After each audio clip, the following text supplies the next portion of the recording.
I'm sitting here today with Greg Dubin out of New York City, an incredible magician. And before we started recording here today, he was nice enough to kind of take me behind the scenes of his shop, his venue where he is, and living vicariously as a Jersey boy. Good to be back out on the streets of New York City through a camera lens was a great joy for me. Oh, So, Greg, really? welcome to the podcast, and thank you for being here. Thank you so much for having me. It's a pleasure and an honor. I always like to start way back in the beginning of your journey through magic. And, magic, I think, is a fascinating word for lay people. I was told the other day by my dad that I was writing something and he said to include the fact that I'm a magician because people find magic fascinating. And I said, I suppose so. I mean, they do find it fascinating. When someone asks you what you do, how do you explain it to them?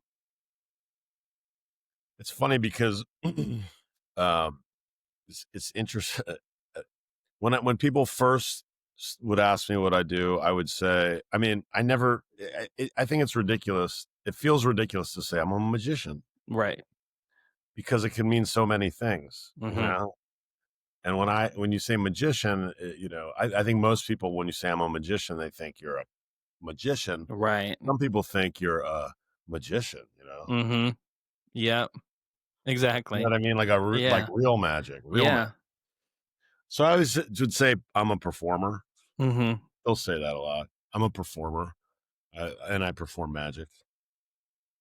Do you remember the first time you had some sort of feeling of wonder in your life, or before you even knew what magic was or what it could be?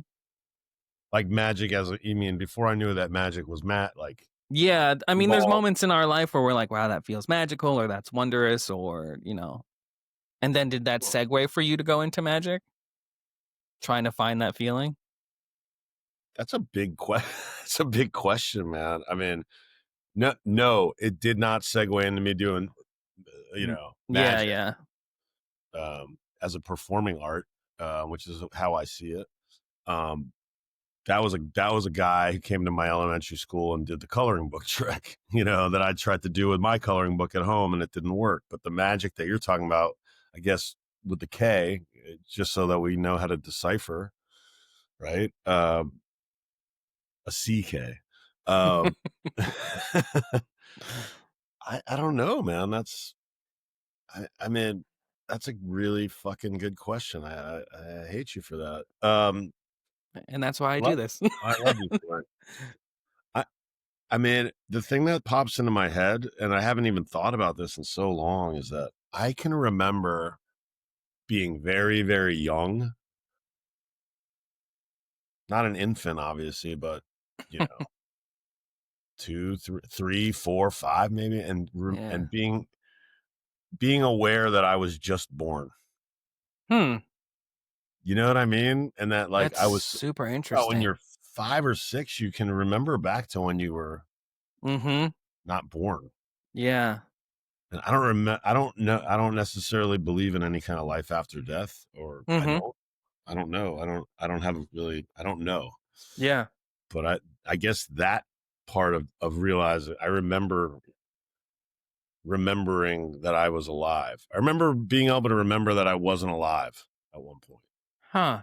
That's really interesting. It's crazy. I haven't thought about that in a very long time. So along your journey, you started learning magic as a kid.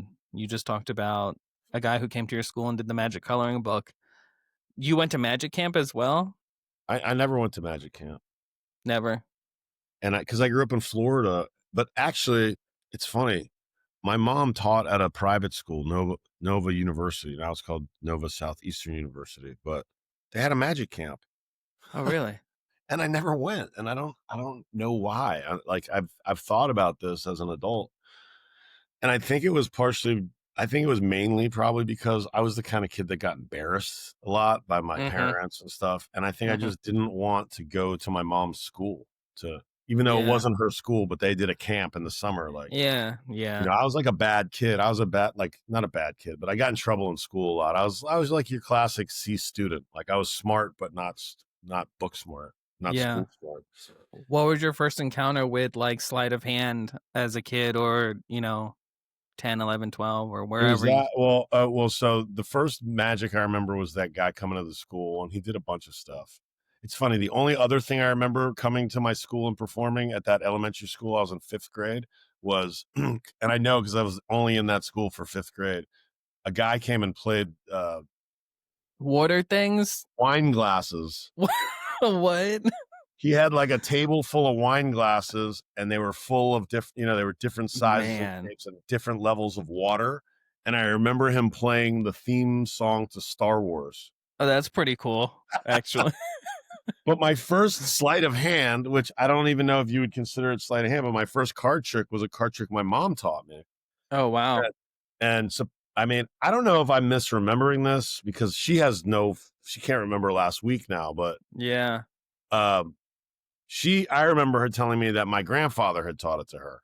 Oh, I'm wow. gonna stick with that memory. And the funny thing is that my grandfather looks a lot like pictures of Di Vernon late in his life. They have a Oh, really? similar look, um, which I always thought was funny. But the card trick that she taught me, if you want to hear, um, is the one that people always at gigs will go, I know one card trick, but it sucks. Right? That which always is funny to me because the difference between a magician and in a lot of ways the difference between a magician to me and a lay person Yeah. who doesn't do magic, Yeah. that a magician will do the exact same trick, which I always do right after. Will say a lay person will say, or I know one card trick, but it sucks. And I will say, I only know this one card trick, and I learned it when I was a kid. And it's maybe the best card trick that I do. Might be the best card trick you'll ever see in your life, which is Nice. total bullshit. But if you Yeah. say that to somebody, you know what I mean? Yeah. Yeah. So when people do the trick, it's that I don't even know what it's called. I was thinking about this recently. It's probably in some old book, but they pick a card. My mom showed me this. She didn't know it was called. It was basically a cull force, but it was Oh, like wow. pulling from the back. It makes no sense Okay. and then they pick the card. You go, is this your card? No. Is this your card? No. Is this your card? No. 4 Yeah. cards. And you go, look at these 4 again. Is this your card? No. Is this your card? No. And then you put them Yeah. in the fist and you smack the fist and the Oh, one yeah. card. Yeah. Yeah. Yeah. No idea what it's called either. Yeah. So every time someone does it, I go, all right, I know this one. And then I do it. They do it. And I go, okay, first of all, and I explain to them, don't say, I know one trick, but it sucks. Say Right. I know one trick and it's the best trick you'll ever see. That's why I only learn one. And Right. then I show them, I go, and then I do it. I go, if I did this for a magician or if I did this in front of a magician, Yeah. they would say, you're doing it wrong. That's not how you do a cold force. That doesn't even, and that's why sometimes we pay attention to this minutia that you have to do that. Yeah. But then you realize this stupid force I always say, I'm doing it exactly as my mother taught me. I do it Yeah. exactly this weird, say when to stop, and then I just pull it from the bottom, shuffle it, and I Yeah. do the trick. And it really gets some of the best reactions of anything. And I do some great, so I think that's the fun part about magic is that, there's things that I've learned from, you know, I want to say kids' magic books as a kid. And then you find the better version of it later on in, whatever book or video. And it can be a great card trick if you know how to present it the right way. well, that's why I love magic because you I can know. that's why I love taking some trick that you do that you think, oh, it only works close up, and then you go, all right, I'm going to try it on stage. Yeah. That's a great exercise. Yeah. I remember I feel bad because I'm so like I forget names. The guy that won AGT that's in Matt something. He's in Vegas. Matt Franco. Matt Franco. Yeah. If I'm not wrong, the finale episode that he won with was basically out of this world. Yes, I on think stage, so. right? With Yeah, people. yeah. And then like, and I don't really watch that show because I know a lot of it's set up and Yeah, whatever. yeah, yeah. Not saying I Yeah. wouldn't do it, but Yeah. um then I have this, this cousin upstate. I call him a mountain Jew. He lives up in Maine and he's kind of a hippie, kind of a libertarian, kind Does he of have the beard? Republican, kind of Democrat. Like Yeah. he's one of the best. He's like our Kramer, and I love the guy. He's one of my favorite humans. But he came across some magic for beginners book, Oh, wow. sent it to me from the '70s, and some book that you could buy in the bookstore, and Yeah. that book was in the book, and Oh, cool. I always use that as the example because it happened Yeah. right around the same time, and I go, a guy just won $1 million doing this trick. Yeah. Yeah. You could buy this book in a Barnes and Noble and read Yep. this. You would read it and go, nah, I'm not going to do that. And then, and then you go, oh, I'll do this one with where the glass goes through the table. That's fun.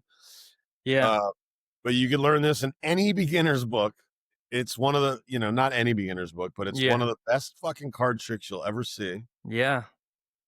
Um, Anyone can learn that trick, some version of it in 5 minutes. Yep. And Yeah. that guy won the finale. So it's not about the trick. It's not about Yeah. but which is cool. So it's like you could take anything and wrap a performance around it and Yeah. take your thing and do it. That's why I do this because Yeah. 100%. I I'm agree like with a you. performer. I've always felt I'm a performer, but I didn't have a medium. Yeah. Yeah. That's true. That's a good way to look at that. Yeah, and my medium now is magic, so it allows me to be a little bit of a comedian, a little bit of a philosopher, a little bit of Yeah. a dick. Yeah. 100%. Yeah. No, I agree. Yeah. The name The Great Dubini, uh, when you hear it, what do you think of? Where did it come from? I mean, seriously? Yeah. Eugene Robert Houdin. Yeah. Actually, the funny part is that the original, my brother and my father and I used to joke, like mess around and like around when like when Goodfellas came out, and we used Yeah. to Yeah. like with the Dubini family, Yeah. yay! My dad's from Brooklyn, so Yeah. it was like our joke before I was Yeah. like performing magic. Yeah. That's when I was in high school and I still only knew like the one card trick that my mom taught me, and I had a the card frame thing with the Yeah. glass that then David Blaine did that on Yeah. his special and reached Yeah. through uh and what the fuck was I just lost No, you're you're thought. good. What was I saying? You were talking about Dubini. Oh, Dubini. Yeah. So that was the original version, but like well, we talked a little bit before, but I was living in San Francisco. I was in my 20s living in San Francisco. I came out of college. I didn't know what I was doing. Yeah. I knew vaguely I wanted to be an actor. I Yeah. decided I want to be an actor. I was taking acting classes. I did Mhm. this summer training congress, and I at ACT, and I took a clowning class. I was Oh, going to nice. misdirections. Yeah, yeah. I was secretly going to misdirection. It was my little side hobby. I was learning card. Yeah. I was watching all the Michael Lamar videos. Cool. I was in that pupa phase in my 20s Yeah. of like buying this, buying that, buying Yeah, everything, yeah. eating stuff, Yeah. which a lot of guys do when they're 10. I was doing that when I Yeah. was 20. You know, and when I moved, I moved when I fast forward, I did the clowning class at the end. I did like a silk. I vanished the silk and I pulled it out of my pants. And the teacher was like, I love it. Keep doing magic. That's great. And I went, oh, I could be performing magic. I don't want to be an actor. Right. Right. I want to perform. I just want to get stage time. Did And you then I did moved to New York and I was 30. And there's this, great variety art scene here. There's burlesque. There's a lot of burlesque. We're coming in off the end of the beginning of the neo burlesque thing. And I'm like, Yeah. burlesque is fucking cool. And people have Yeah. tattoos, hot. Yeah. And magic is burlesque adjacent. So I Yeah. started performing with that. And I don't know. I just came up with the name The Great Dubini. And I was very much like doing the same kind of shit that a lot of guys were doing probably like when they were 15. Yeah. You know what I mean? I was kind of like doing that kind of Harry Anderson kind of Yeah. like Penn and Teller, Yeah. a hat, an old Yeah, yeah, jacket, yeah. pants, shoes, Yeah. clownish. Detective lookish, kinda What's that? sorta. Detective look. Yeah, like a private dick. Yeah. Yeah. Yeah, or a 50s dick. And Yeah. and I don't know, it was just the great Dubini because of That's cool. Houdini. That's And cool. it was my little homage and it stuck. And then when I started doing, I was like, oh, you can make a living doing this if you clean it up a little bit and you do Yeah. portrait and do walk around. When you get introduced as the great Dubini at a walk around gig, it's fucking weird. Yeah. So then I started going by, and also I found it weird when because in the beginning I was doing I was doing not a lot, but I was doing silent stuff. I would come on stage. It was very clownish and like Yeah. Kramer esque. Yeah. Um,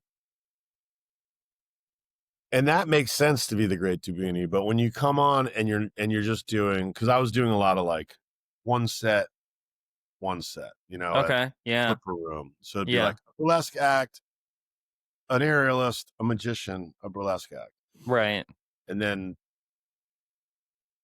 I was talking more, and it just didn't make sense to me to be the great Dubini. That seemed more of like a thing. Yeah. Ta-da. Yeah. Then I started calling myself Dubini, just Dubini, pretty good Yeah. Dubini, the mediocre Dubini. Joking around. Yeah. It's been hard to drop because it Yeah. sounds good. So I go by Dubini a lot. I told you before, a lot of my friends just call me Dubini. Yeah, it's cool. It's Yeah, really it's cool. cool. I don't It's a mind it. good So, one. I've heard some bad ones, but yeah, that's a good one. a lot of times I'll write Greg Dubin, aka Dubini. Yeah. Yeah. 100%. So it's cool. It's not like. It's also fun when, like, say the person that hired you knows that you're the great Dubini, but I'm Greg Dubin. Right. My company is Dubin Magic. Here's my card, Dubin Yeah. Magic. And she's like, Dubini, this is the great Dubini. And then, so that's cool because then she's like, this guy's the best, Yeah. uh, That's so it's great. good when you have like one cheerleader who knows your like corny ass name Yeah. and then, so That's cool. yeah.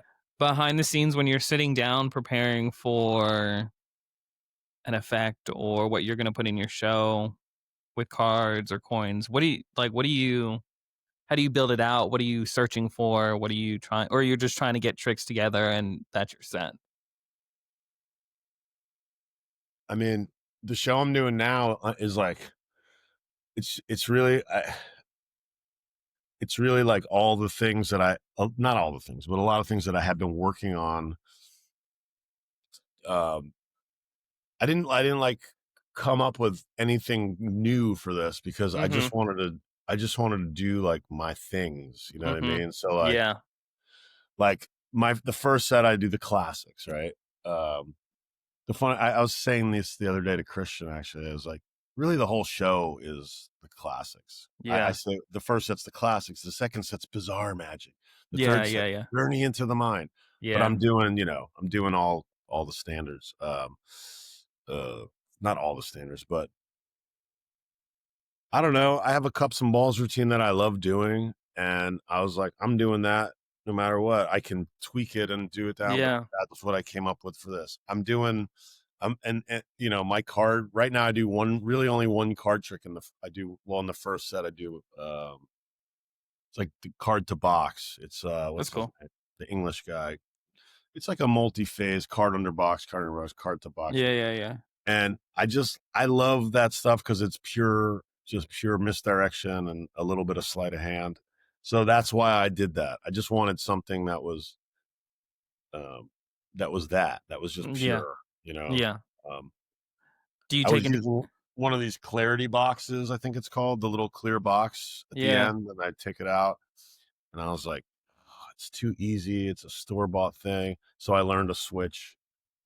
Yeah. So that's what motivated me for that. I wanted to like do these, like kind of refine these couple routines that I've been doing for a long time. Yeah. I don't know if I'm answering your question. No, you are. I mean, do you look at it in a sort of linear sort of way where it's like, you're going to do two or three tricks here? What are they going to be? Or, are you, like you said, you have a classic set. So within the classic set, are you picking out your favorite classics, or are you thinking about how the audience is going to react to Cups and Balls? So Cups and Balls is going to be in there. Well, for this particular show that I'm doing now, I knew I was doing the cups and balls. I'm at a table. I'm not like Yeah, I've mostly done cups and balls standing right. Totally different setting. and maybe pulling the loads from my back pockets or from a servant in front of me on Right. my table. Now I have a fucking table that Yeah. I'm sitting at. Yeah. So Yeah. now I can produce, instead of my final loads being 4 tennis balls, I probably have 20 tennis balls around here. Depending on Yeah. their attention, Yeah. I'll produce anywhere between 6 and 9 tennis balls, and then maybe a shot at the end, or maybe a handful of tiny tennis balls. It's like I want to do it because I love doing it, and I love kind of maybe riffing on it a little bit, Yeah. um, for that. But as Yeah. far as like picking material, it also depends. Like, what's it for? Right. Like performing at the Slipper Room has helped me a lot, because I would have to do these 3 to 5 minute sets, and mine would always be 7 to 10 minutes. Yeah.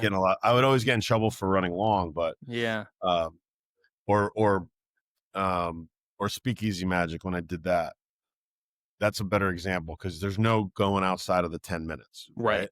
So I had to come up with something. They'd been doing that show for 5 years. So you can't do the cups and balls. You can't do build a lime. You can't, I mean, because there's some of the guys that are like, Holtzclaw, Prakash, those guys have their thing. You can't do that Mhm. because someone else is doing it. So you have to come Right. up with something else. So I was like, Yeah. the needle swallow will look Mm. beautiful in that space. So that's that. For that thing, I was like, I know it'll look beautiful with that lighting, Yeah. dark in the room. There's Yeah. lights on you, so the needles will look great. It's no one does it close up. Really, I'll do it close up. So that's a routine that I can do. I've been doing for 20 years. I can do it on stage for 10 minutes, but I can't do that for 10 minutes in a loud room. So I'm like, okay, so now I have to cut that down. And then I got to fill in the 5 minutes before that, or the 4 minutes. I have to get something else. What can Yeah. I do? There's that one voodoo card routine in the beginning of what's his name's book, Guy Hollingsworth's book, in the intro. Mhm. You know that? Yeah. Yeah. And he puts it in there because he says nobody reads the intro, so I figured I'd put it here. And if you read the intro, then you get this bonus trick. Yeah. And then I'm like, all right, I did that the first night. It's a great, do you know it? Are you familiar with it? Yeah. Yeah. I'm familiar with it. Okay, I did it, and I'm like, all right, now I feel like, all right, I'm doing this. People Yeah. are paying $200 to come see me do this Yeah. basic trick, which Yeah. is fine actually. But Yeah. I was like, all right, I also want to do corner to glass. The That's a good classic one. Yeah. Matt Julian, Yeah. Yeah. which is amazing. But what is that trick? Pick a card, shuffle, Right. put it back, boom, there's your. It's Right. cool. Not every trick has to have a reason. I'm just Right. going through my process of thought, Yeah. thinking I really want to do that in that space too, because that final image of the champagne glass, I use a wine glass, but Yeah. like Yeah. the corner in there. And I Yeah. thought, so then I'm like, oh, I could, in the Yeah. Hollingsworth Yeah. version, the corner is off already. Yeah. Now I can use their card. Right. We can, all right, so they'll pick the card. Now I just have to figure out how to get it off, rip the corner off, bring it back. Yeah. All right, so now I have a bunch of slights to like work on, Yeah. Yeah. refine. That's Yeah. cool. Now I have that. Then I have someone look at it and go, "That's fucking terrible. Try this. Do that." Right. Then, but if I do that, I can't mark the card with the burn on the Right. back because it's already there. So what can I Right. do? Do you keep a notebook? No, Yeah, you don't seem like a notebook guy. You seem like you I'd keep you them and then I lose them. you think of it and then you wanna get right into it and start figuring Here's a it out. notebook. I have 50 things. I start the thought and then I lose the notebook and I start writing another notebook. But it is helpful to write shit down. I've been putting Yeah. it in my computer when it gets refined. So now I'm like, fuck, how do I get the mark? Oh, Yeah. how about this? Instead of the card getting burned, now I can ashes to palm Yeah. Yeah. them because the Yeah. voodoo doll, they picked the card, the voodoo Yeah. doll. Mhm. And so learning that, Yeah. then it started giving me the story. And then I'm like, oh, I want to, here's a voodoo doll. I show them the voodoo doll. Now Yeah. I want to show you guys how voodoo works, Yeah. but I don't want to use the doll because I don't want you to accidentally get the hex. Yeah. Now I have a reason. So now Right. they have the Ashton. So now I have another Yeah. cool thing that happens. Now I Very have a cool. reason. Now I have to swallow the needles to break the hex. So It's it's like a like, mini story, a mini arc to the whole thing. but Yeah. it came out of just me going, I want to do these two Yeah. tricks that I've been doing. Like I still do the card to like Mhm. corner to glass at a bar. Like if someone's like, just do something. And I'm like, Yeah. because you can do it with any deck. You're Yeah. like, boom, boom, the corner's in the glass. Holy fuck. But when you do it and it's because I Yeah. ripped the corner of Yeah. their doll and then it happens, it's like, Right. wow, holy fuck, that's so much cooler. Yeah. So It's a good that process, process. I'm really like, my process is basically fucking get HDD and smoke a little weed every once in a while. Yeah. And it's not a great system for everybody, but I'm bringing that up this probably sounds crazy to someone who doesn't know magic, but um, I'm so proud of that. Yeah. And that's my middle set here. That's my bizarre magic Yeah. section. Yeah. And now so at Speakeasy, I did it for 10 minutes and I never would have come up with that without Speakeasy because I was forced to work with all these these Yeah. great magicians I'm like, I got to bring my fucking A game. Yeah. Can't just, and they don't audition you there. They just go, all right, you go, man. Yeah. They just know that you Yeah. can, Yeah. at Yeah. least you can handle Yeah. it. Yeah. Go. Yeah. Cool. So I have to start getting reactions Yeah. so that people are like, oh, he's getting reactions. You know Yeah. what I mean? So it was like fucking amazing. Now I have this thing that I'm so proud of. But Yeah. now that 10-minute set is closer to 25 minutes because Yeah. I Yeah. added in all these little bits and pieces. So my Yeah. process is I do a lot of practice and not a lot of rehearsal. Yeah. Makes sense because I like Yeah. to Yeah. improvise and I just start doing it. I learn the sleight, I do it, I learn the move, I get all of that down, and then Yeah.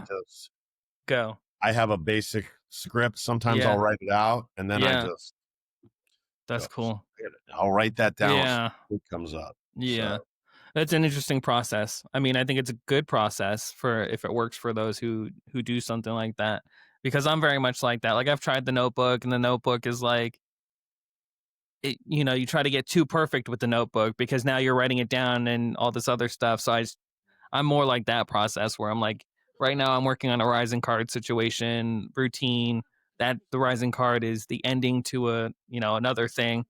Getting all that together, and I'm close to finishing it all, and it's very fulfilling that it's come this far. So I totally know how that feels and to. sometimes you don't know those. I used Yeah, to do a lot of improv, right? Like I did a lot of long form improv, heralds and all that stuff. yeah, yeah, yeah, I did it for the first few years that I was in New York. And I always joke like I never made it far enough to get onto like one of the house teams or anything. But yeah, yeah, I wrote an email once because I hadn't gotten cast a couple times, and I said, improv has helped me in my magic. It's helped me in mm-hmm, my acting. It's helped mm-hmm, me in my life. The only yeah, place it hasn't helped me is in improv. I can't move forward in improv. But that was also a gift because then I realized like when like part of the thing with magic, especially when you first start performing and your hands are still shaking and you're like, fuck, yeah, you realize like you're gonna get caught. I don't care mm, who the fuck you are. mm-hmm, David Blaine gets caught. Everybody gets caught. I mean, I've never talked to him. I don't know, but I yeah, yeah. guarantee he gets caught. He Everybody, has. I've heard stories of people who've gone to people see just his. know. Yeah, Sometimes some brains just work that way. yeah, Sometimes people go to you. You must have had the exact same card with the same signature, and you somehow switched. And I go, that sounds complicated. And some people just get it. right. That's I go, not Yeah, bad, but you're way off. yeah, yeah, The overconfident ones are the ones that definitely saw your hand go in your pocket and it didn't, that's right, the funniest. right, right, I right. saw it, dude. I saw it. Yeah, Okay. But, that's um, funny. So for me personally, I would rather just get up there and start doing it because Yeah. you don't know how you're gonna fuck up until you fuck up, Yeah. and you got to get that out of the way. So you gotta like you learn something. Like my process is I'm like, oh, I want to learn this thing, like this card to box thing that I'm doing, Yeah. card under box. Yeah. I learned it pretty quick. I mean, Yeah. you can watch the video once Yeah. and learn it. Right. Then you just have to do it. Yeah. You gotta, 100%. and you're gonna, I was like, Yeah. I had 2 restaurant gigs at the time. So I was like, all Yeah. right, tonight I'm gonna do that at every fucking table. And Yeah. I'm gonna probably fuck it up a couple times. And when I do, that card will go to my pocket and I'll go into my card to pocket routine. Yeah. Then I'll pull a Ha shot glass out of my back pocket, and yeah. so you don't give a shit, but it gives you the ability to understand that every mistake is a gift. Yeah. What improv teaches you, there's How do no you over h mistakes. how do you overcome getting caught or doing the wrong move or the timing's off a little bit when you're practicing something like that or getting the reps in? When I get like if I get caught, Yeah. like I said, I just blast through it, or I make a Yeah. comment on it, or I go, sometimes I've had instances where I go, well, I got to work on that. Yeah.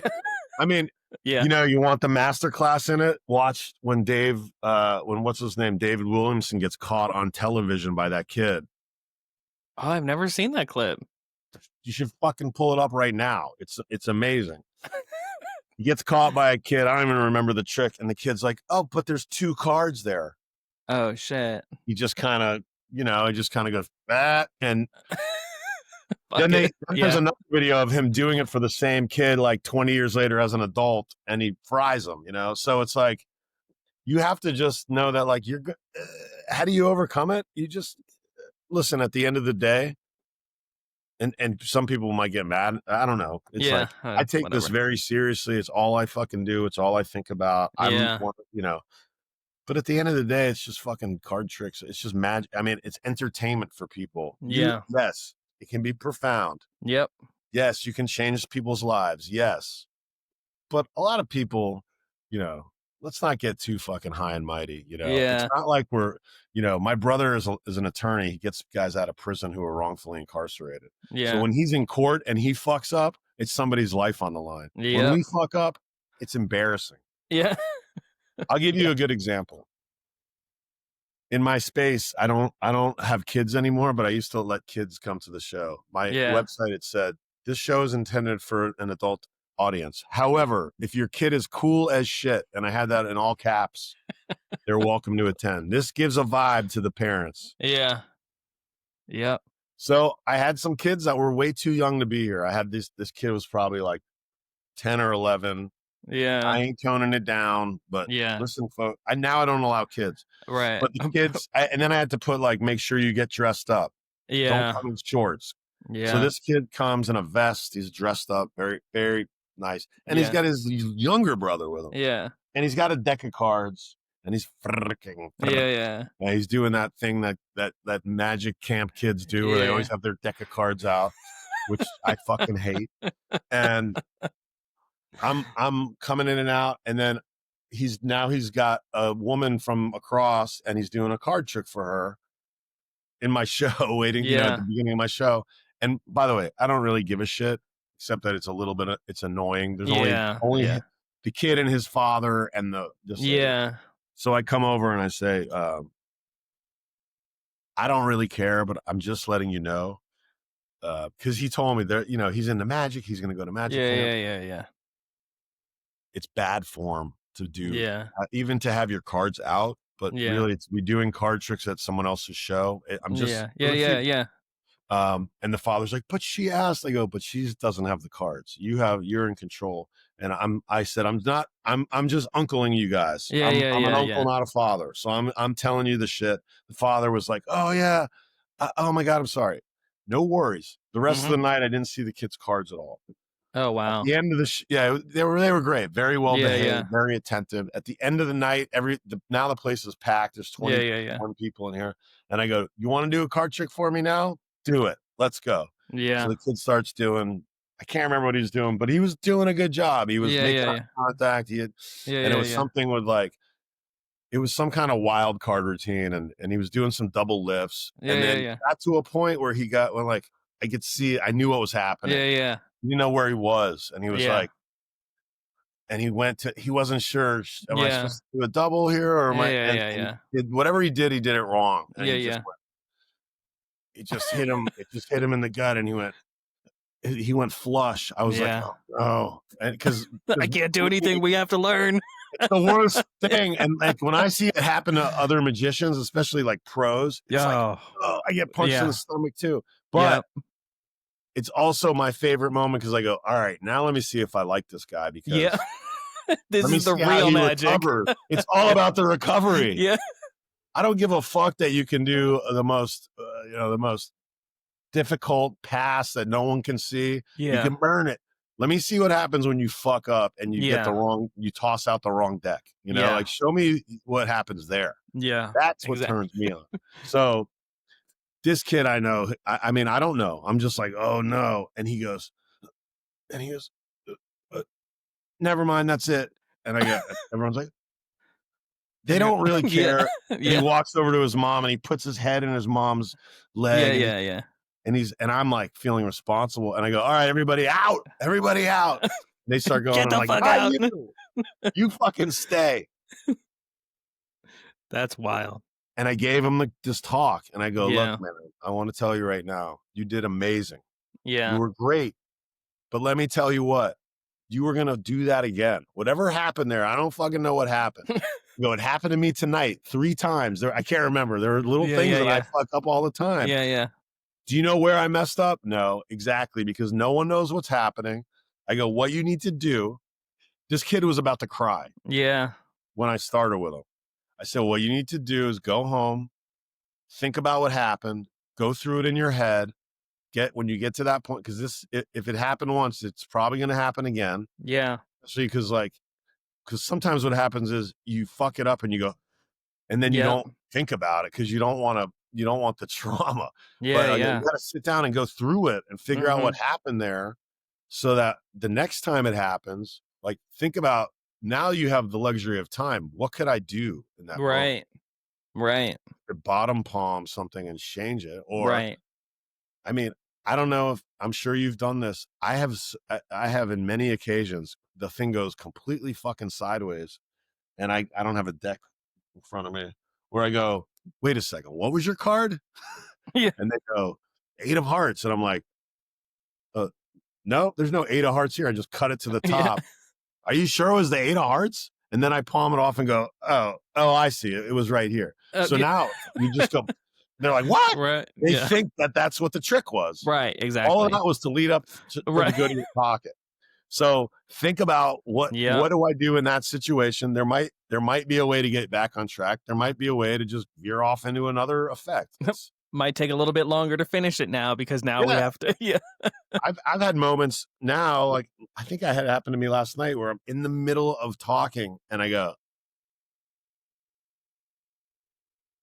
got completely, I didn't know where I was Yeah. at. Yeah.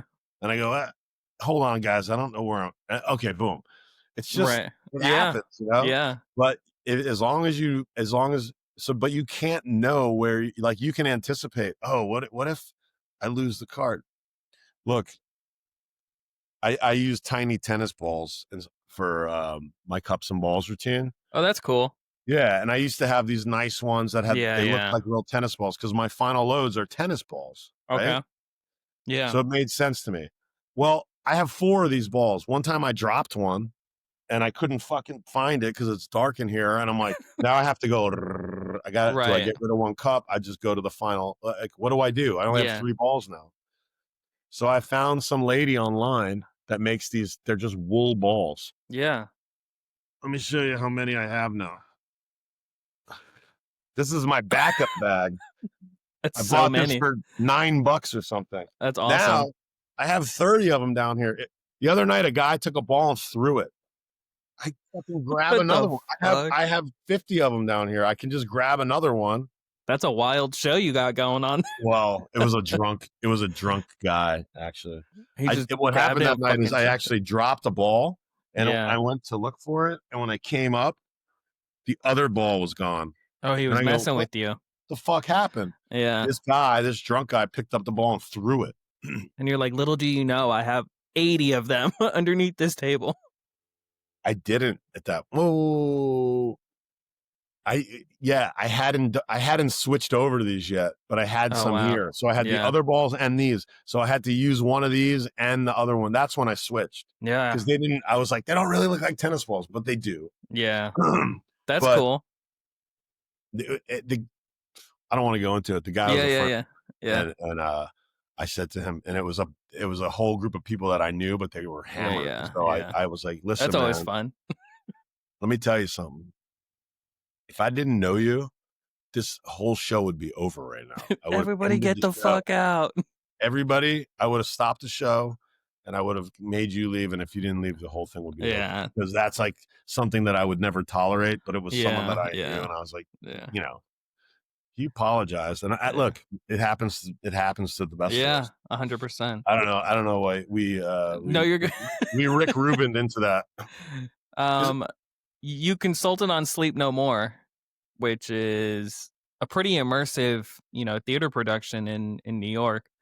Do you take your same process, um, and essentially what you were doing, and you can correct me, is you were building illusions for somebody else's vision. So when you're going through that process, are you doing the same process, or what's that like for you? Well, Sleep No More was completely different from Sleep No More was not like see when I did sleep when I consulted for them and worked with them for Punch Drunk, they weren't there was no magic. There was no like pick a card magic there. There Yeah. was no like doves. There was none of that rings, Yeah, shit. None of yeah. that. I'm saying none of that shit, but that's Yeah, not yeah, yeah, yeah. what they were after was um when I first worked with them, it was for one of their special events. It was a Halloween event, and I was like, it was I was like the leader of this carnival. It was amazing, and and he was a magician, but he was like a dusty old carnival Yeah, magician.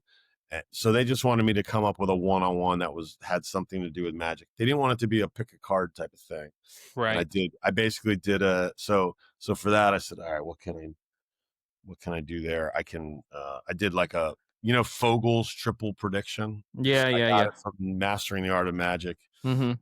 It's basically like you predict what cards they're going to predict, and Mhm.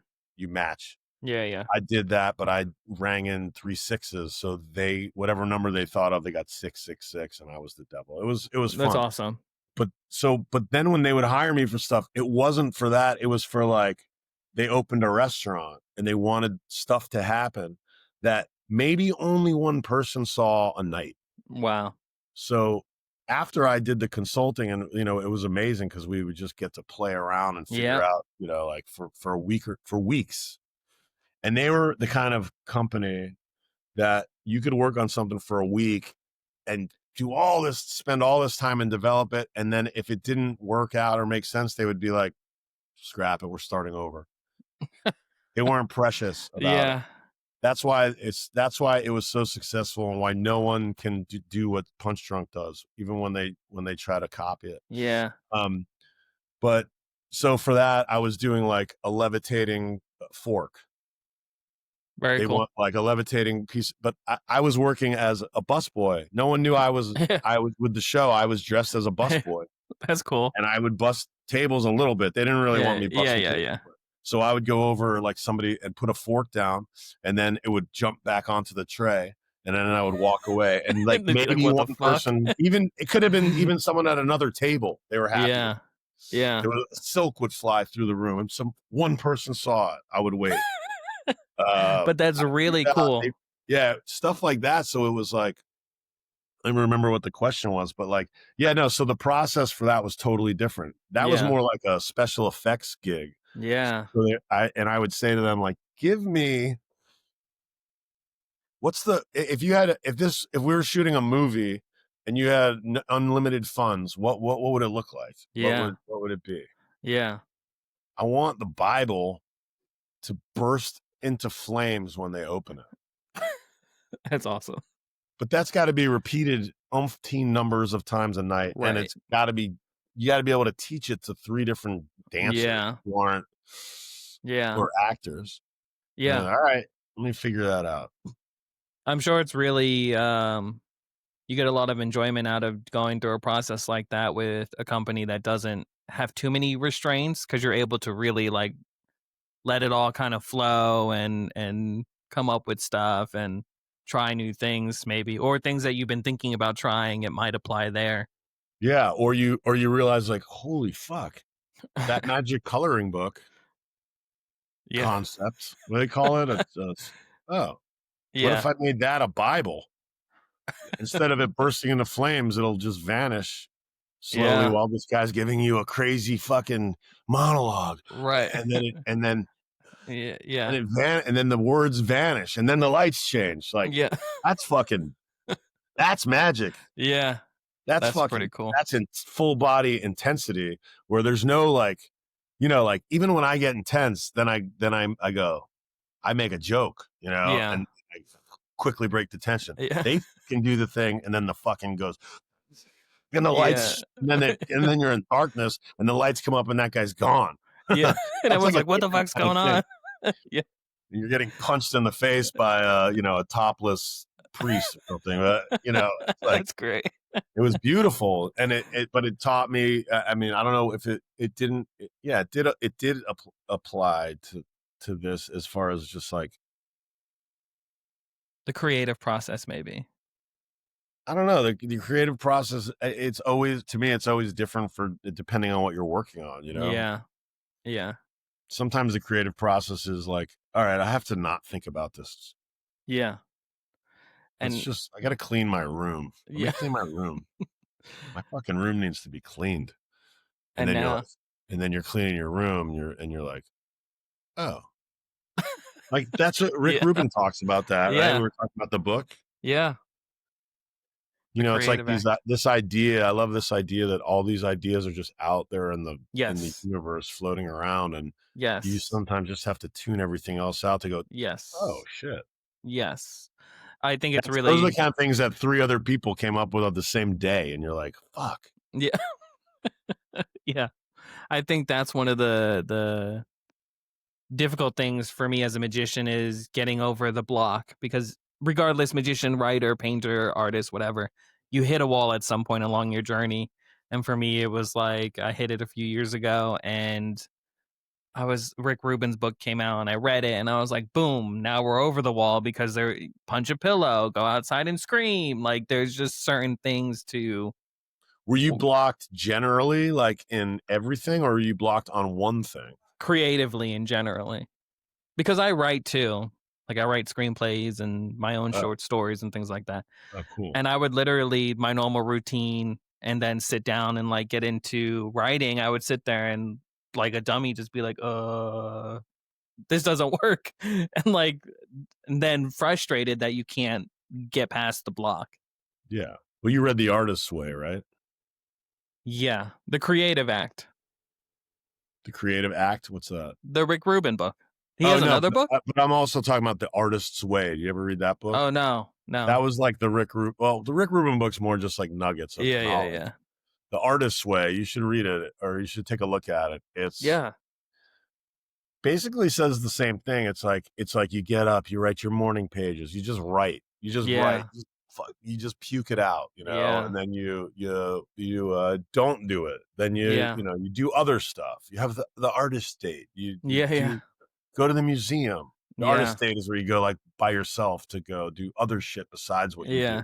Yeah, yeah. That's pretty much how You I got watch a out of it. movie. You hang out with some right wingers. You like Yeah. you got to. I like to be around all different types. So like Yeah. I like to like experience different shit. I also Yeah, like to yeah. sit on my couch and watch a season of Better Call Saul in 3 days. Yeah, Did yeah. That's awesome. Yeah, I finally, I was going outside and I ended up just like painting on rocks and writing on rocks and like these flat things I have in my backyard. That was really good. That got me over it. So whatever works. And do you gig I with music don't. with I don't magic? gig. I Oh, you don't. don't, Um, I call it inviting people to the house. So like I'll invite people to my house, friends, their friends, or whatever, and do it in the house. and do it like do an actual Yeah, performance. yeah, yeah. Like a close up show. Oh, cool. Yeah. I don't. I want to. I want to take the show and do something with it though, which is where I'm at right now. Uh huh. Um, Atlanta's a weird market. You know, there's a couple shows here that are doing really well, but and some guy just announced like a speakeasy situation here in Atlanta this past week, which is A magic interesting. show or Yeah, a magic show. So I'm gonna sneak my way in and watch it, see what it's about. is it? So Do you know what's it called? I don't remember the name. It literally was this past week. It popped up on my Instagram feed, and I was like, "This is interesting. This could work in Atlanta."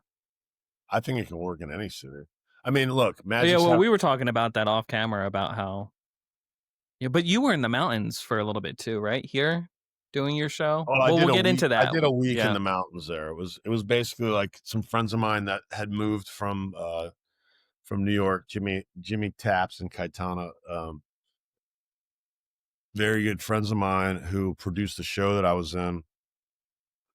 These guys really inspired me because they were the kind of people that were like, "Oh, we have an idea for a show. Let's fucking do it." yeah, They'd already had one really successful. It wasn't really immersive, but it was yeah, yeah, yeah, immersive, like an immersive theatrical experience, not immersive like Sleep No More. That's a yeah, yeah, different yeah. deal. But they did this show called Midsummer, a Shakespeareance, and I played That's Puck. cool. There was a little bit of magic in it, but Yeah, anyway, they then after COVID or after that show was right after COVID, but then they moved to the mountains and yeah, yeah. they were like the New Yorkers in this small town of what did I say? Blue Ridge? Yeah, Blue Ridge. Blue Ridge or Okay. Dahlonega?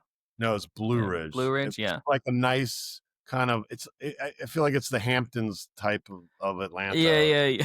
People Yeah, have there's their vineyards up there and summer stuff. homes and Yeah, a lot of yeah, cabins and yeah, they had a yoga thing and they had a bar in the back of a poke restaurant and they're like, we want to do something. Let's do a show. Let's do a yeah, close up show.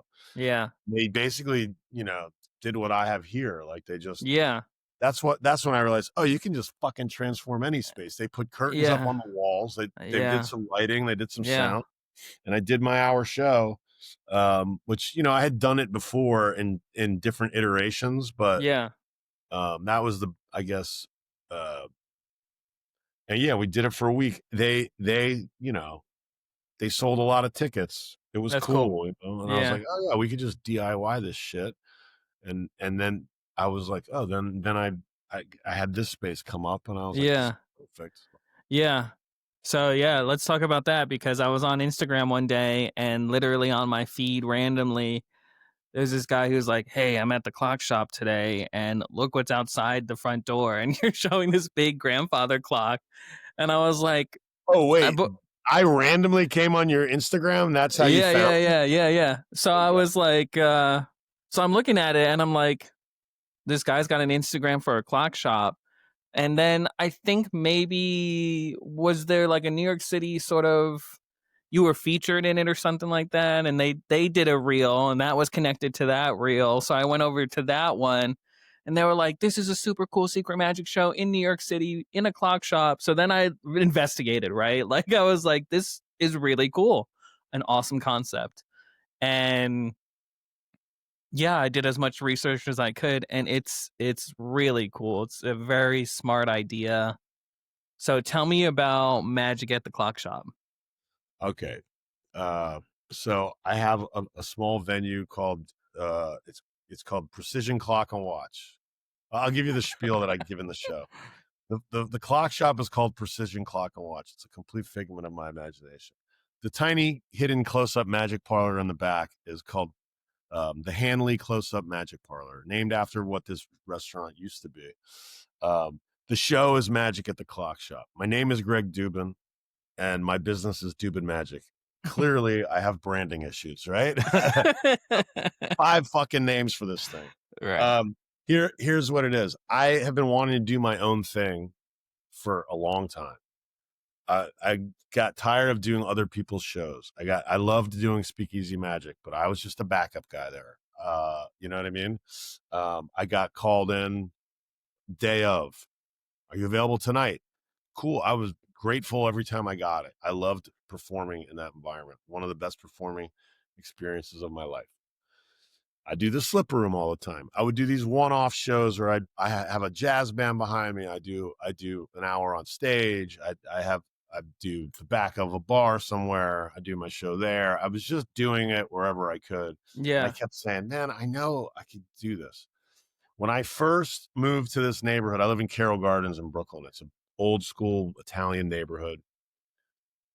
Beautiful. There's a lot of, they call us yuppies, the people that are from here, Yeah. but it's a beautiful neighborhood. When I first moved here, I went out of town and came back, and there was this old antique shop that I had never noticed, and I was like, "Where the fuck did this come? How did I miss this?" It happens, Yeah, yeah. especially in New York. You're like, you realize I've been walking past this place for 5 years. I've never gone in, and I look in the window and it's dusty, and you can't really see that far back. Yeah.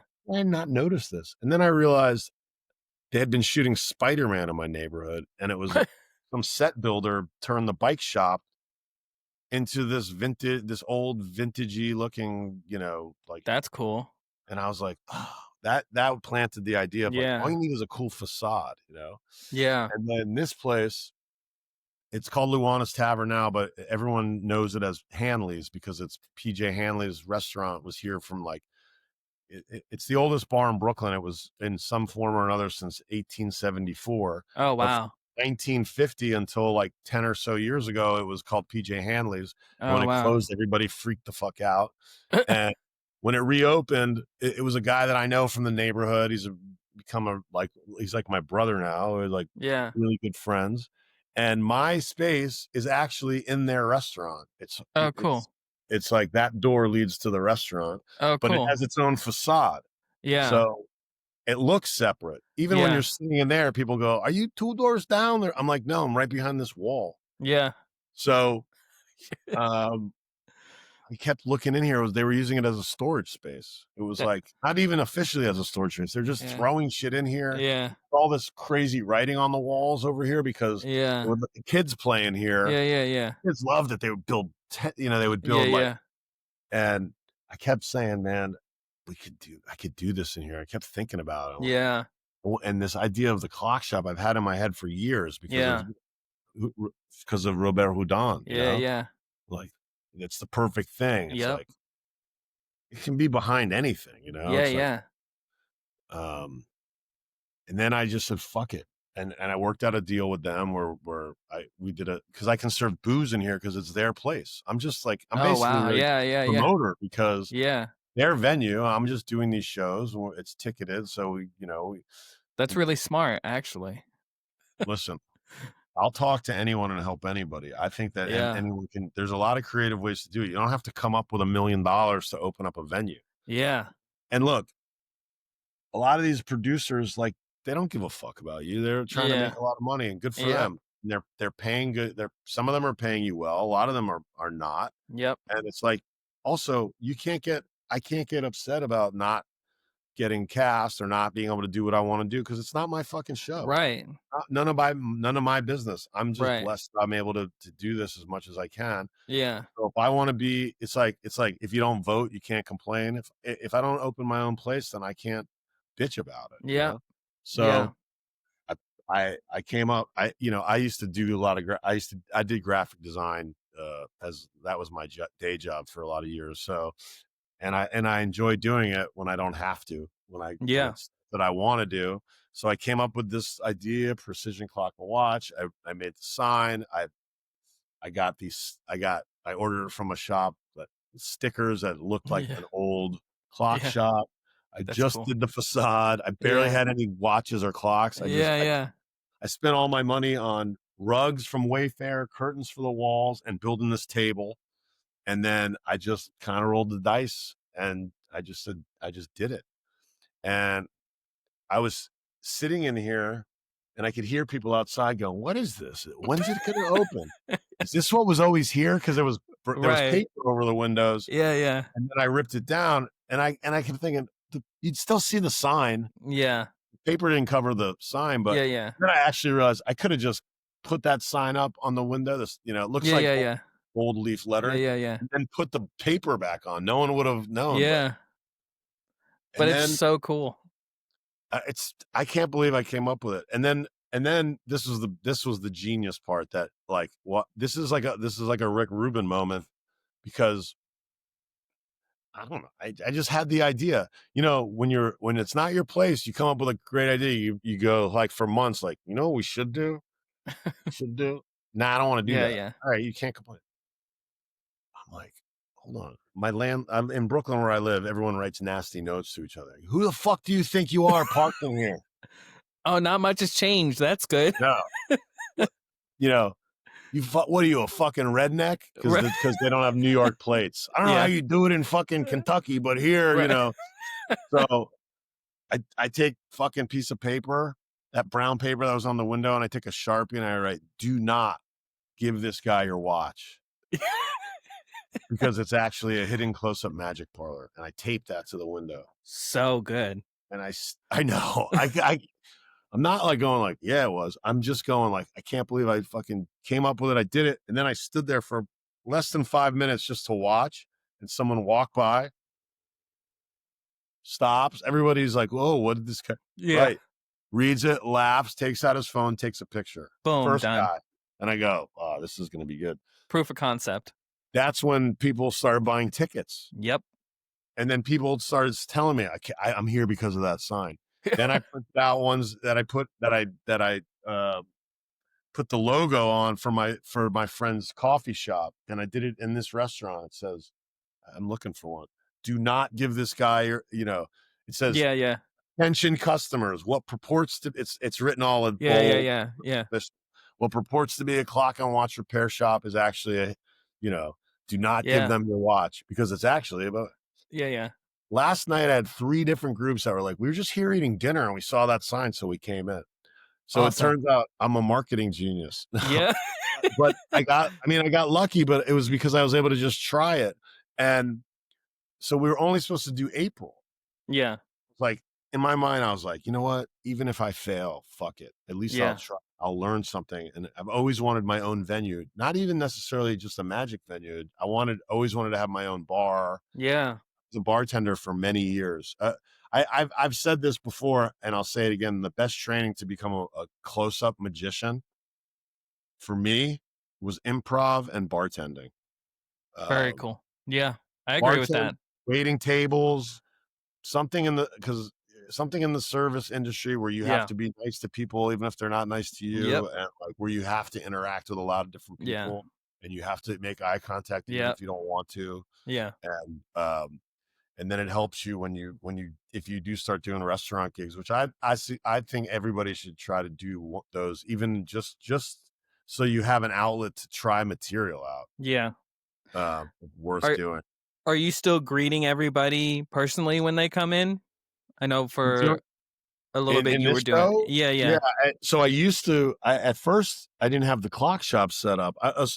So I get through. So then I do the month and it starts doing well, and Yeah, yeah. the guy here goes, you know what, let's keep it going. Yeah. Because they wanted to open a cafe in here or something, but they saw we're making Yeah, money. I'm yeah. selling drinks. Let's keep it going. Yeah, yeah. His wife was still wanting to do the cafe. He's like, let's keep it going. Yeah, yeah, yeah. Sorry, Alana, if you ever watch this. uh, but we knew it was going to work. And that the only if we hadn't extended a month, the extra month, obviously there would be nothing to write about. I got very lucky. I had been reaching out to the Gothamist. I've been reaching out to a few places, just every other week. Hey, I'd really love for you to come see the show while it lasts. Come see the show. Come see the show. And then my ex-wife met this woman who wrote an article about their show, and she'd heard it from me and from her. And I finally said, hey, even if you're not going to write an article, here's two, here's a couple of tickets, please come. Yeah. So she came with her dad, Her dad, who loves magic, who's from Brooklyn, old Jewish guy. That's my fucking. Yeah.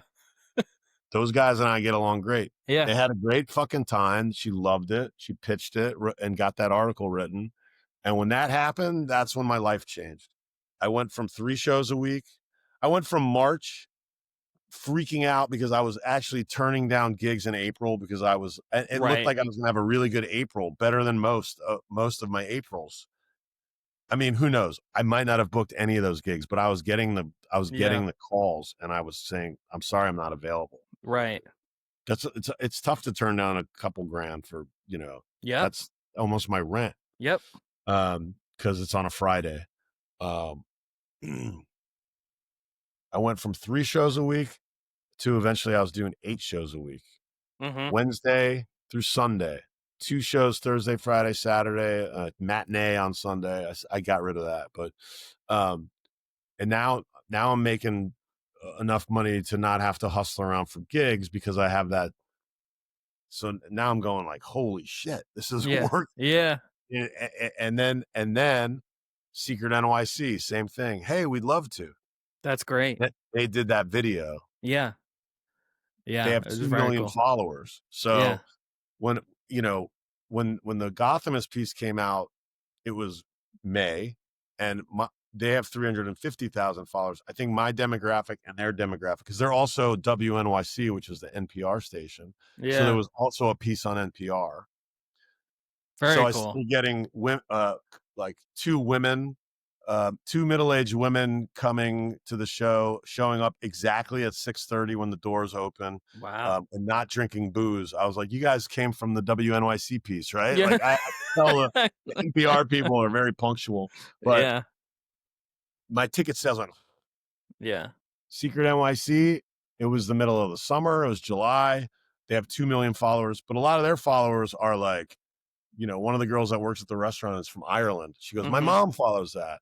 So it's for people that are like, we're going to New York in March. Like, Yeah. so that Yeah. article's had like, I can't even remember a few Yeah. hundred, I think a couple 100,000 views, but it's had thousands of shares and saves. That's very So cool. that's like people are going, oh, I asked them, Yeah. how'd you find out about it? Oh, it came across like the way you found it. Yeah. Yeah. Yeah. So it's like, it Yeah. changed everything for me. Now my rates have gone up Yeah. because because to Yeah. leave this, I have to charge them more because I have to shut this down and I have to not, so it's Yeah. like, man, How how long getting, how are you gonna be in that space for a while, or are you I going to a mean, I'm different. here indefinitely now. Yeah. To be honest with you, at the way this is going, it's also 2 blocks from my house. Okay. And look, the stars aligned for me, right? Yeah. I'm not gonna say it was all luck because I Yeah. did have to make it happen, but and also it's the culmination of, look, I'm 52 years old. I've been doing this shit in New York City for 20 years. Yeah. I know a lot of fucking people. I Yeah. know a lot of people in this neighborhood. I know this neighborhood. This neighborhood is a nice neighborhood. There's a restaurant called Frankie's over here. It's people come from all over the world literally to go there. There's F&F Yeah. Pizza, there's Nate's Pizza, there's Lucali. People come from all over the world to go to Yeah. Lucali. There's Smith Street Tattoo or Smith Street Rod and Gun Club. It's a tattoo shop. People come from all over the world I get tattooed by them. Yeah. Uh, It's cool. and they're walking around here. My little strip of the neighborhood in the last 5 years has become like Yeah. and then Luan has opened up. It's got a Yeah. beautiful yard. It's a nice old bar. Everybody hangs out here. I Yeah. know everybody. Yeah. So now it's like, now I joke I've become like a little old Italian lady. I only leave the neighborhood to go to Broadway shows and to go gamble in Atlantic Yeah. City, which I don't really do, but there's people that haven't left this neighborhood for 30 years. And Yeah. that's how I am now. And people are coming from all over to come to my show now. I can't Yeah. fucking Yeah. believe it. Yeah. So, and I'm just doing the thing that feels really good about it is that I'm just doing me. Yeah. Yeah. I want to do the cups and balls. If I want to take a little longer and run long, last night, both of my shows ran long. Yeah. People, I was like, you guys want me to stop? They're like, no, let's keep going. Can't do that when it's not your show. I feel Can't kick like out a. go ahead. No. No, that's it. I ramble. You got to No, stop me. you're good. You're I feel like there is a really big independence, resurgence in independence for magicians right now, where they're realizing that being in a show or part of a show is great, but the real where we shine the most is when we're able to control our own show or work or whatever it is, and really kind of explode from there. And it's What not it? just magicians. I say that in that other video. Do your thing. My Yeah, friends that really inspired me, the ones that made me say, "Fuck it, I'm gonna do this," are yeah, my friends, The Love Show, NYC. My very close friend, and we've collaborated on a lot of things over the years, is Angela Harrell. That's yeah. who I started when I first moved to New York City. I got a part in a play called The Nutcracker Rated R. It's where I met my ex-wife. Okay, She played my daughter. Okay? I'm sorry. okay. Hey, Uh, uh, they have been hustling around the city like me, doing dance gigs. Like, think about it. mm-hmm, I get a gig, it's just me. They get a mm-hmm, gig, there's 6 girls, 4 girls, 8 mm-hmm. girls. It's a lot harder to make it. They got a space in the bus terminal through Shishama, which is, if you don't know, Shishama is this great organization that connects artists with dead real estate space in the city. Well, So okay, they got a space in the bus terminal that was that they turned into a theater, cool. and we did stuff there for a long time. And I don't know if I can take any credit, but I was always like, you should make this a Yeah, yeah, yeah, yeah. secret This, theater. yeah, yeah, People come through. yeah, I was yeah, going to do a show there. So yeah. she finally ended up having to do it because she lost another space. And then they they did this beautiful little theater. You have to go through the back. And she was like, "You should do your show here. You should do your show here." I was going to. I just kept putting it off because I was busy with. I had these restaurant gigs, which you don't make a lot of money, but it's consistent. So Yeah. I needed it. And um, a friend of ours did a video that was like, I'm in the bus station. Oh my God. It's, the bus terminal here is disgusting. And I'm going to a secret theater. For some reason, this girl only has, or this woman only has 1,500 followers. It blew up. It went viral. Oh, And they got wow. covered, and then they got covered by this and that, and then Yeah, Fox, yeah, and yeah, yeah, Secret NYC. It yeah, yeah, was the day after I told Angela, you know what? I have this space that I think I'm going to do my show there. And she's like, you could do a one off. I'm like, I don't want to put any energy into getting people to go anywhere but to this. yeah, yeah, And then the next day they blew up, and I was like, damn it. yeah. I could have, my show would have been a smash there too. I Like, know. I would have probably, what would have happened is I would have gotten, one of the nights, and I Yeah, probably would be doing my show on Wednesdays there, and it probably would have killed there too. yeah, So um, I was like, fuck. And then so anyway, Angela was a huge inspiration for me because she just said, fuck it, and did it too. And yeah. you think like, all right, what's the worst that can happen? At the end of this, I'll have to borrow money from my brother. I don't know. Right.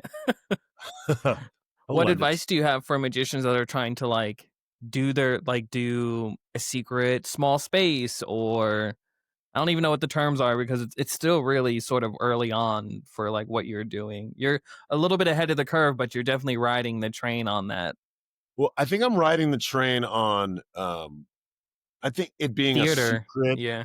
space is not necessary. That's just like, people have been doing like speakeasies, like Yeah. as a speakeasy as a Yeah, yeah, yeah. concept. It's been going on here in New York City for like since the early 2000s. I mean the Yeah. fake, like Yeah, yeah. everyone. It's everywhere. It's in Miami. It's in the Yeah, back of yeah, the yeah. taco place. There's a bar. Yeah. I mean, like I don't. I don't call this a speakeasy for 2 reasons. One, Yeah. there's a show called Speakeasy Magic, Right.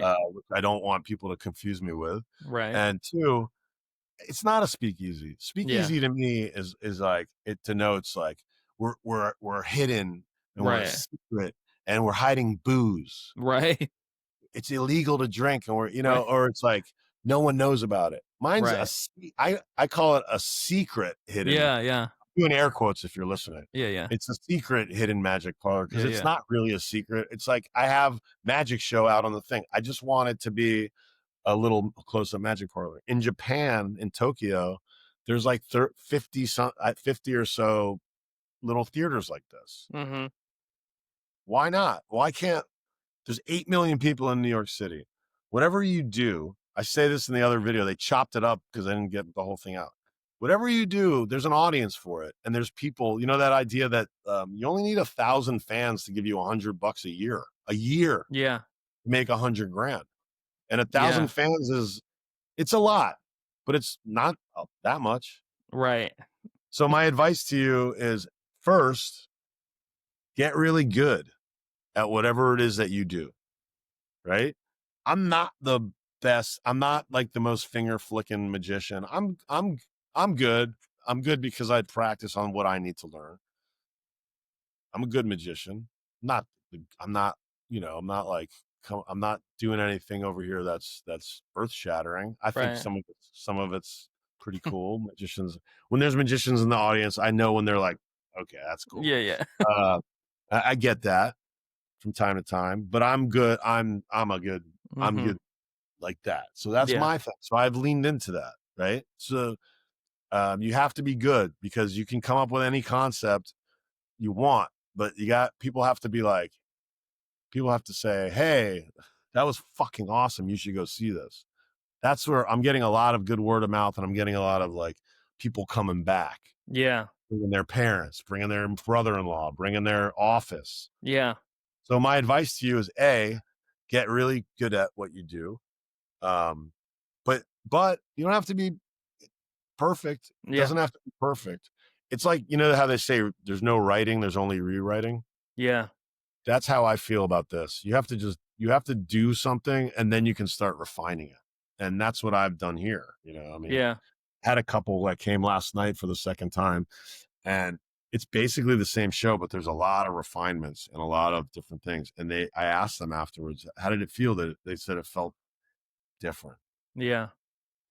It's the bones of it are the same. The magic is basically the same. Some of the methods have changed. Some of my, you know, Yeah. uh, but I think you should just do it. Yeah. There's a lot of guys that are doing it now. Like, and also, Noah Levine, he was like the first guy, one of the first guys to like go like, oh, I have Idea. this space. Yeah. The idea is one thing. I heard him on some podcast. I'm friends with Noah, but I didn't know the story, and I saw the show early in the early days. But I always thought, I was like, of course, why Mm-hmm. would you not do that there? He Yeah. worked there. That's how I met him. Yeah. Uh, but yeah, that's like amazing. Like, and he did it before anybody else did. Yeah. Uh, Yeah. Very cool idea, concept, have you seen the space. show? I haven't, but I've seen videos and pictures and It's great, man. I mean, and I saw it in an early iteration. Uh, he's a great guy. I reached out to him when I first started doing this space. yeah. Um, well, here's the other thing, and like, I don't want to sound bitter because in a way, this is Yeah, my yeah. spite theater. This is my spite theater in a way Yeah. because it's like, all right, fuck, you guys don't want me. All right, fine, I'll do my Yeah, own thing yeah. to a lot of people. But when you start to move into something that's bigger than what you're doing, and Yeah. I used to hear this a lot. People react weirdly. Yeah. Some Yeah. people that you think were gonna really have your back don't. Yep. I know that. People will not, and the other people come out of the woodworks and go, my Yeah. friend Sal, he was my old landlord. He's a good friend of mine. He's a neighborhood guy here. He's like a good friend of mine. He doesn't know how to work a computer. He'll be like, hey, I got to talk to you. And come over here. And he'll go, I'm having trouble logging into my Gmail. It's like, Yeah. but when my tickets went on sale, he bought two without asking me, how do I get tickets? He just bought them. He was the That's first. cool. I printed out a list. He's the Yeah. first guy to buy.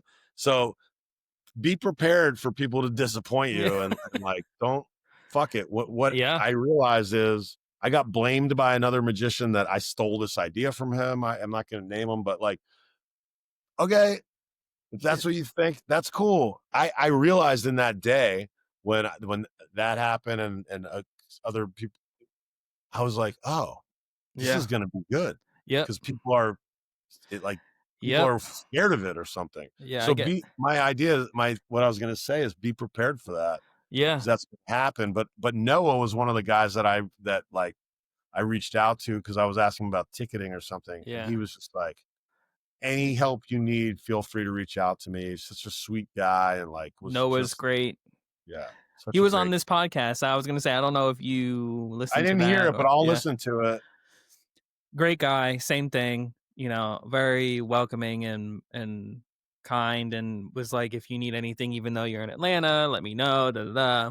And great I guy. saw, I saw Noah in half. Really?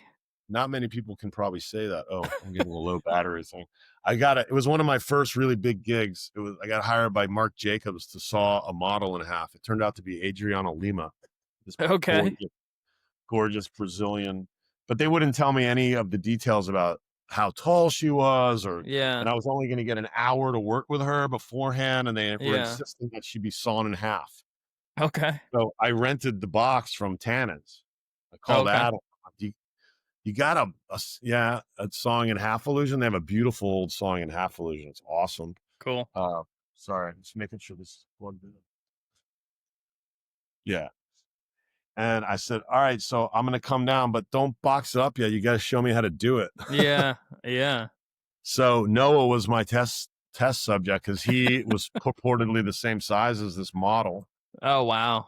height wise, anyway. So Yeah. if you go to my Instagram, Dubin Magic, there's a picture of me sawing Noah in half. I always, you know, people who come to these magic shows, they're like, what else should I go? Or I've been to Noah Levine. I've been to Noah Levine's show. I've been to 69 Atlantic. Where else Yeah. should I Yeah. go? Yeah. Go see Gary Farrar's show. Go see Noah's show. I'd tell them because Yeah. they Yeah. people that like magic go. So a lot of people go, oh, I've been to Noah's show. Do you know Noah Levine? I'm like, do I know Noah Levine? And I Yeah. show him. I saw him in half, and I was an early advisor on his beard. I'll tell you. Yeah. But It's yeah. great. I'm So overdue for a trip there. to New Come back York. to the old stomping grounds and What? do it. Why are you in Atlanta? Is your family there? Yeah, my dad moved us down here like 20 something years ago. Oh, Yeah. We were so up in Bergen you were a County. kid Yeah, I grew up in Bergen County, Rivervale, New Jersey, until. until 2000 9/11 happened, and we were like, this part of the world is going to be so different after that. So Well, we what moved age were you? middle of 5th grade, so I don't know, whatever. But I would go back there all the time because my grandparents were there. So I was there every summer and for the holidays. Okay. So I So felt like I never left there. You also grew up in it. You grew up in Atlanta, and Mm. By the I time I mean, moved here, I was a full blown like Jersey kid. Like I right. coming here was like dropping me off on Mars. We got off the plane and I was like, where the fuck are we? Like Were what? you like a novelty? Yeah. I mean, people ask where I got my accent from. Why do I dress that way? I mean, I'll give you an example. My first day or first week of 5th grade, there was this kid in my class and he had all camo on and his belt buckle was a Confederate flag. And we're right outside of Atlanta. We're in Marietta. I mean, it's Cobb County. It's a very known place to the rest of the world if you're talking about Georgia, because it's Yeah. only like 30 minutes outside of, Atlanta. What town is it? Marietta, Okay. Marietta, Georgia. Yeah, yeah. No, I used to go mountain biking in that area Oh, when I okay. went. You. Yeah, so it's not the country, right? Like I was thinking, all of us were thinking, my entire family was thinking we were going to get off the plane and there was going to be like trailer parks and like open fields and like cotton fields and which exists, but it's like South Georgia. Right. Um, yeah, that was my first experience was like camo and Confederate flags. And then I found out there was a few other kids in my school that were dressed that way. I didn't know what the Confederate flag was. Like I just was like, "What is this?" And then you learn about it, and then you realize like it's like this whole mind blowing experience. It is, in fairness, though. I mean, I know what the Confederate flag is and what it means, but it is a Yeah, little bit different than seeing one in upstate New York. If you see one in upstate New York, interesting. very definitely means something. And in the South, it could just mean you're an ignorant fucking, and Yeah. you Well, think I it's think part it, of history. I think of the scene from like A Bronx Tale when those bikers come into the bar and they got the Confederate flags hanging off of them. That's Yeah. exactly how I felt. Like I was like, what is this? Like what? There's such for me in my head. I was like, these guys are such outsiders. But it was the other way around. Where like, no, I'm the outsider, and they're trying to figure out who the fuck you are, type of thing. I still feel that way. I've been You know, down it's here. funny. Where I grew up, everyone was from New York. Like I said, it was like the sixth borough, Yeah, and and so everyone had a New York accent or like kind of a New York yeah, accent, yeah, but yeah, and I even have friends that have they were never in New York, but they sound like they're from Queens. yeah, And yeah, even still, we had a guy that moved there when he was like 12, so he was really a New Yorker, and he yeah, was a even to us he was like an oddity. We were like, yeah, say it again, you sound like my dad, you know. yeah. So I can't imagine to them you must have been like some fucking Yankee, you know. Who Yeah, the hell knows? very, yeah, very strange. And that was pretty much that summarizes, even now I feel very outside of the world here. It's very strange. I Really? mean, like, Still? yeah, like right around the corner from me. I'm not in Marietta. I'm in a different city next to Marietta. Um I should take a picture and post it on my Instagram for everyone to see. But there's this guy who lives across the street from this small like Mexican restaurant, great food, atmosphere, whatever. Across from there, he's got like a yard and he has this giant fucking flagpole that goes all the way up, like a huge one, like one that you would see at school, like this giant. He has this giant American flag and a giant MAGA flag right Well, underneath it. And I'm like, okay, across the street from the Mexican restaurant. Okay, irony. Like it's very yeah, but you know, we have that here. I live in Brooklyn. I call these really, guys that are from the neighborhood, I call them Brooklyn rednecks. Yeah. really. Well, that's Yeah. something we could talk about off camera. But There's a yeah, there's a ton of that here, but you know, like my whole thing with that is like we don't have to go too far into it, but yeah, yeah, yeah. I do want to say it because all the shit's that's happening right now. It's like Please. no one ever wants to talk. You're not supposed to talk about politics in a bar. You're not supposed to talk about it at Thanksgiving. You're not supposed to talk about it in church, or you're not supposed to talk about it any. Where the fuck do you talk about it?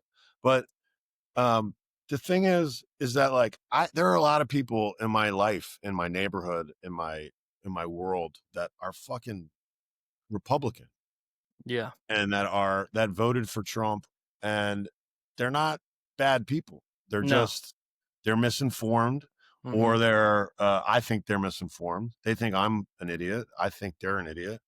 I get into arguments with them about it. We talk about it. We agree to disagree. We hug at the end. At Mm-hmm. the end of the day, a lot of these people, you know, a guy who's flying a fucking MAGA flag anywhere. Yeah. The Mexican restaurant, those guys could be Trump supporters too. Who knows? Yeah. I think you're the same fucking idiot if you were flying an Obama flag. If you're flying the flag of a politician, there's something wrong with you. Great That is point. what, if there's any conspiracy theory out there, it's that they want us fighting about red hats and flags Yep. because these politicians, none of them, this guy that got shot, it could have been a guy on the left. It could have been a guy on the right. It could have been a guy in the middle. It could have been a Yeah. girl. It could have been a Yep. boy. It could have been a they. It could have been Yep. it Yep. could have been anybody. It's somebody who's got fucking mental problems, Yeah. and or it is just so it's like Interesting. Yeah. yeah. I think that I'm you yeah. yeah.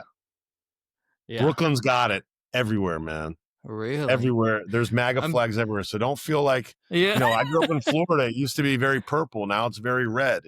It's weird, you know. Yeah. So Yeah. it's we're too divided over nothing. Everybody wants the same thing, really. Yeah, I mean, it's interesting. It's just an interesting experience to live down here. Me and my stepmom is from Newark, New Jersey. My grandfather's from Newark, New Jersey as well. And they're Jerseyans, like they're, diehard Jerseyans, and it's just it's an interesting experience Why don't you having move moved down here. back? I'm thinking about it.